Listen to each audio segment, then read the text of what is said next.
శనివారం సాయంత్రం రోజు పిఎస్కి వెళ్ళి పిఎస్ వాళ్ళతో చెప్పిరంట, వాళ్ళు తిడుతున్నారు మమ్మల్ని, మాకు భయం అవుతున్నది, సో వాళ్ళ వల్ల మాకు ఏమన్నా ఇది చేస్తారు ఏమైనా భయం అవుతుందని అంటే పోలీసు వాళ్ళు ఏం చెప్పారంట, సిఐ సాబ్ గట్లా మీకు భయం అవుతుందంటున్నావు కదమ్మా, సరే మీ అమ్మోళ్ళ ఇంటికి వెళ్ళి ఒక 4 days ఉండండి, మేమేం పిలువం మిమ్మల్ని, మేమేం రమ్మని చెప్పాం, ఒక 4 days అక్కడే పోయి ఉండండి అని చెప్పారట.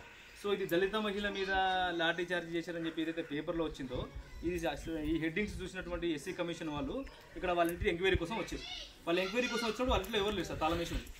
సో వాళ్ళ నెంబర్ తీసుకొని వాళ్ళకి కాల్ చేసి పాపిరెడ్డి కూడా పోయి వీళ్ళు ఎవరు ఎస్సీ కమిషన్ వాళ్ళు పాపిరెడ్డి కూడా పోయి వాళ్ళని పాపిరెడ్డి కూడా నుంచి తీసుకొని వచ్చి గవర్నమెంట్ హాస్పిటల్లో పడుకోబెట్టి, గవర్నమెంట్ హాస్పిటల్లో వాళ్ళకి క్యాన్ల ఇది ఇంజెక్షన్స్ అన్ని పెట్టి ఆల్రెడీ ఆ కమిషన్ ఇప్పుడు ఎవరైతే వాళ్ళు పైనుంచి వాళ్ళ పెద్దోళ్ళు ఎవరైతే వస్తారో వాళ్ళు వచ్చే వరకు ఈమె అక్కడే ఉండి